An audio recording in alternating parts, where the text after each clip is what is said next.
40 برس کی عمر کے بعد حضور نے کوئی کاروبار دنیاوی نہیں کیا، یہ معلوم ہے آپ کو؟ بہت بڑے تاجر تھے، ایکسپورٹ امپورٹ کا بزنس، شام قافلہ لے کر جا رہے ہیں، وہاں سے قافلہ لے کر آ رہے ہیں، یمن قافلہ لے کر جا رہے ہیں، یمن سے واپس آ رہے ہیں، الخبر کے علاقے کے اندر لگتا تھا بہت بڑا تجارتی میلہ، وہاں جا رہے ہیں، واپس آ رہے ہیں۔ لیکن جب حکم آ گیا یا ایھا المدثر قم فانذر وربک فکبر، اے لحاف میں لپٹ کر لیٹنے والے صلی اللہ علیہ وسلم، اب کھڑے ہو جاؤ، کمر کس لو، لوگوں کو خبردار کرو کہ مرنے کے بعد دوبارہ تمہیں زندہ کیا جائے گا، پھر تم سے حساب لیا جائے گا۔ فیما کنتم، کن حالات میں زندگی گزار رہے تھے جناب آپ؟ کیا اسلام کا غلبہ تھا؟ نہیں ہے، اللہ اسلام غالب تو نہیں، تم کوشش کر رہے تھے غالب کرنے کی، سوائے شرمندگی کے اور کیا ہاتھ آئے؟ اللہ تعالیٰ کی حجت قائم ہو جائے گی۔ میرے نبی کی ہڈیاں ٹوٹی، میرے نبی کے دانت شہید ہوئے، میرے نبی کا جسم لہو لہان ہوا، میرے نبی کے چہرے کے اوپر تلوار کا وار پڑا جس سے 2 دندان آپ کے شہید ہوئے، اور خود جو پہنا ہوا تھا اس کی 2 کڑیاں گھس گئی رخسار مبارک کی اس ہڈی کے اندر۔ ان کو ایک صحابی نے دانتوں سے پکڑ کر کھینچ کر نکالنا چاہا، ان کے دانت نکل گئے، وہ ہڈی وہ نہیں نکلی، وہ کڑیاں لوہے کی۔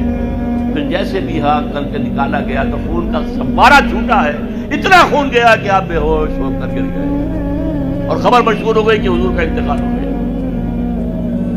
یہ ساری تکلیفیں کس لیے اٹھائی تھی؟ کیا حضور کو اچھا نہیں لگتا تھا کہ اچھا بھلا گھر ہو، کھلی فضا ہو، اچھا خوبصورت ماحول ہو، بچے ہوں اور ہر طرح کی آسائشیں ہوں؟ کس کو پسند ہے؟ یہ صحابہ کرام کیا کر رہے تھے؟ فاقے کر رہے ہیں، فاقے پر فاقہ کر رہے ہیں۔ غزوہ خندق میں حکم ہو گیا مشورے کے بعد کہ خندق کھود دی جائے، دفاع کی ایک ہی شکل ہے۔ اب سردی کا موسم ہے شدید، کئی وقت کا فاقہ ہے، پیٹوں پر اپنے پتھر باندھ رکھے ہیں اپنی چادروں کے ساتھ کس کر کہ پیٹ دوہرا نہ ہو جائے، کمر دوہری نہ ہو جائے۔ حضور کے پاس آ کر شکوہ کیا ہے، شکایت کی ہے اللہ کے رسول، اب یہ بھوک ہم سے برداشت نہیں ہو رہی۔ دیکھیے ہم نے اپنے پیٹوں کے اوپر اپنے کرتے اٹھا کر لکھا ہے پتھر باندھے ہوئے، آپ نے اپنا کرتا مبارک اٹھا کر دکھایا 2 پتھر بندھے ہوئے۔ اور اس وقت پھر جب خندق کھد رہی تھی تو صحابہ کرام آواز میں آواز ملا کر کہہ رہے تھے نحن الذین بایعوا محمدا علی الجہاد ما بقینا ابدا، ہم وہ لوگ ہیں جنہوں نے محمد سے بیعت کی ہے جہاد کی صلی اللہ علیہ وسلم، فدا آباؤنا و امہاتنا، اب یہ جہاد جاری رہے گا جب تک کہ ہمارے جان میں جان ہے، جب تک جسم میں زندگی ہے یہ جہاد جاری رہے گا۔ یہ ہے اسلام، یہ شہادت گاہ الفت پہ قدم رکھنا ہے۔ لوگ آسان سمجھتے ہیں مسلمان ہونا، مسلمان تھے صحابہ کرام رضوان اللہ تعالی علیہ اجمعین، جیسے انہوں نے آپ کو وہ جو ایک شعر ہے اکبر الہٰبادی کا، تو خاک میں مل اور آگ میں جل، جب خشت بنے تب کام چلے، تو باقاعدہ انگاروں پر لوٹے۔ آپ کو معلوم ہے حضرت خباب بن الارت رضی اللہ تعالی عنہ بلایا گیا، آؤ، آ گئے، ان کی نگاہوں کے سامنے دہکتے ہوئے انگارے زمین پر بچھائے گئے، اتار دو کرتا، اتار دیا، لیٹو اس کے اوپر، لیٹ۔ اب جب ان پہ انگاروں پر لیٹے ہوئے تھے تو کھال جلی پیٹھ کی، اور پیٹھ پر چربی ہوتی ہے، چربی پگھلی، اس سے وہ انگارے ٹھنڈے ہوئے۔ وہ ہاتھ نہیں اٹھایا انہوں نے، کیونکہ حضور کا حکم تھا نو ریٹیلیشن، کوئی جوابی کارروائی مت کرو، جو ستم آتا ہے جھیلو، جو ظلم ہوتا ہے برداشت کرو، جو تکلیف آتی ہے جھیلو اور برداشت کرو۔ لہذا اگر ایک آدمی سمجھے کہ مجھے تو یہ زندہ کباب بنا دیں گے تو اجازت ہو تو 2-4 کو مار کر مرے گا، ایسے نہیں مرے گا۔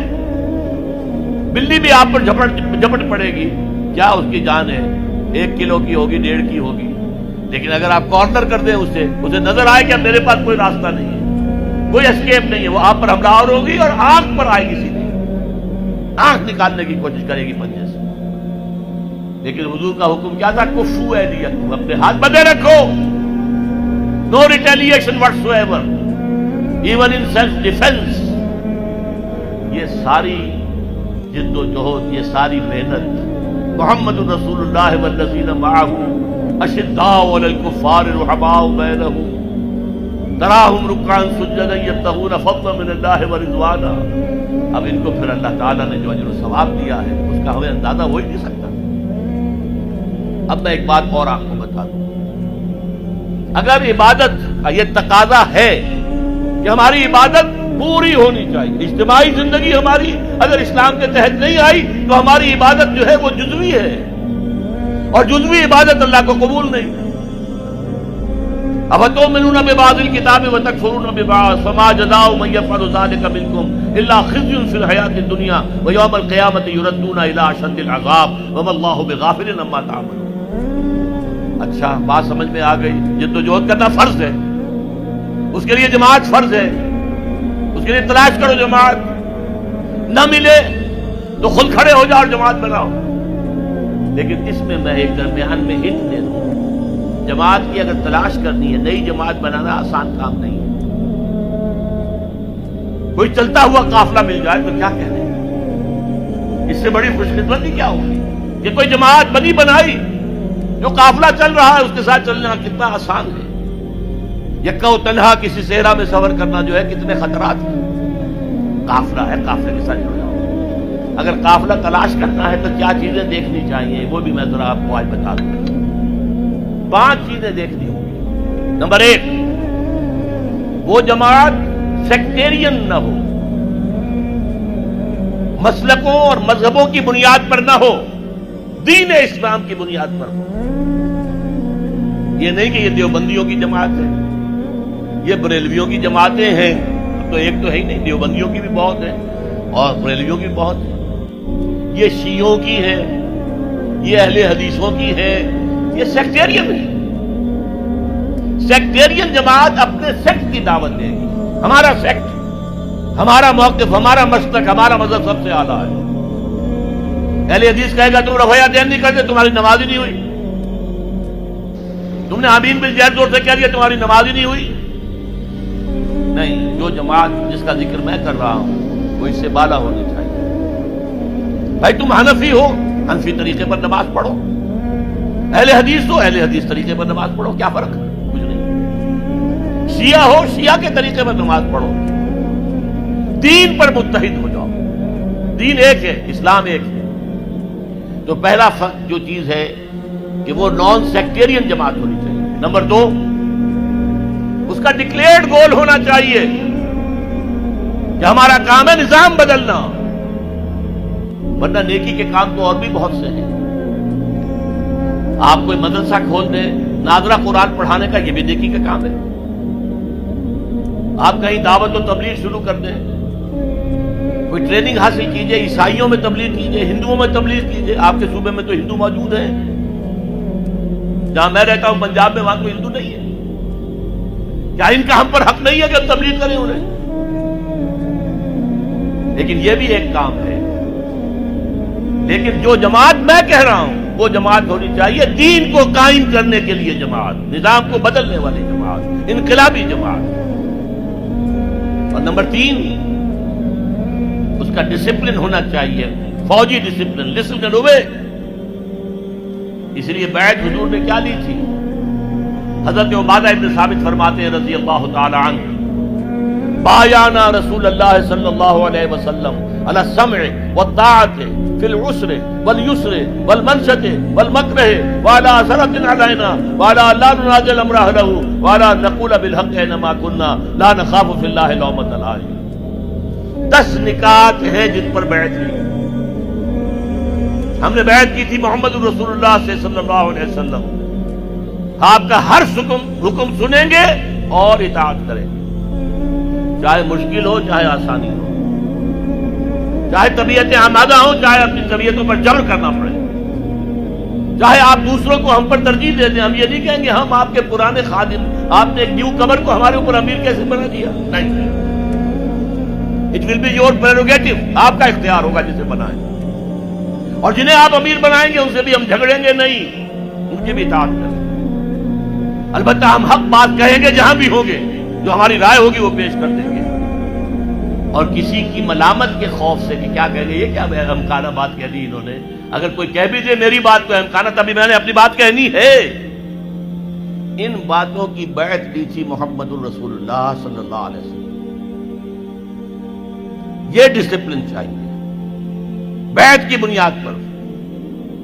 باقی یہ جماعتیں جو بنتی ہیں، یہ ممبرشپ ہے، اور یہ انتخاب 2 سال کے بعد ہوگا، 4 سال کے بعد ہوگا، ووٹوں سے امیر بنے گا، امیر کی پھر شورا ہوگی، شورا کو حق حاصل ہوگا کہ نہیں کہ اس کی بات مانی جائے اور امیر جو ہے پابند ہو جائے شورا کا، یا امیر جو ہے اس کو ویٹو کا حق حاصل ہوگا۔ یہ ساری چیزیں کہاں تھیں؟ نہ دور نبوی میں، نہ دور صحابہ میں، نہ 1400 برس کی تاریخ میں۔ یہ تو آئی ہے یورپ سے، یہ جماعت سازی کا نظام یورپ سے آیا۔ اسلام کا نظام تو بیعت کا تھا۔ تو پہلی بات میں نے کیا کہا، وہ جو فرقے ہیں، فرقے واریت سے بلند تر۔ نمبر 2، اس کا ڈکلیئرڈ گول یہ ہو کہ ہمیں نظام بدلنا ہے۔ نمبر 3، ان کا ڈسپلن ہو فوج والا، there is not to reason why, there is but to do and die۔ Number 4، ان سے پوچھا جائے آپ یہاں خلافت کا نظام کیسے قائم کریں گے، طریقہ کار کیا ہے؟ وعد و نصیحت سے کریں گے تو ہو جائے گا کام یا نہیں؟ یا الیکشن میں حصہ لے کے کریں گے تو کوئی امکان ہے کامیابی کا؟ اور جو طریقہ ہے جو محمد نے اختیار کیا صلی اللہ علیہ وسلم، وہ بتاؤ ہمیں، اور تم بتاؤ کہ تمہارا طریقہ کار کیسے سیرت کے ساتھ مطابقت رکھتا ہے۔ یہ چوتھی ڈیمانڈ ہونی چاہیے۔ اور 5ویں نمبر پر جو میں نے پہلے کہا کہ جو قیادت ہے اس کے قریب جا کر سونگ ہو۔ پیچھے چلنے والوں کی بات میں نہیں کر رہا، پیچھے چلنے والے ہر طرح کے آدمی ہو سکتے ہیں، یہاں تک کہ حضور کے پیچھے چلنے والوں میں منافقین بھی موجود تھے۔ ہاں، ہر جماعت کی ایک قیادت ہوتی ہے، قیادت کے قریب جاؤ اور سونگو کہ خلوص کی خوشبو آتی ہے یا نہیں آتی۔ یہ 5 باتیں تلاش کرو، اگر جماعت مل جائے ان 5 باتوں کے اوپر پوری اترنے والی، اس میں شامل ہونا فرض ہے، فرض ہے، فرض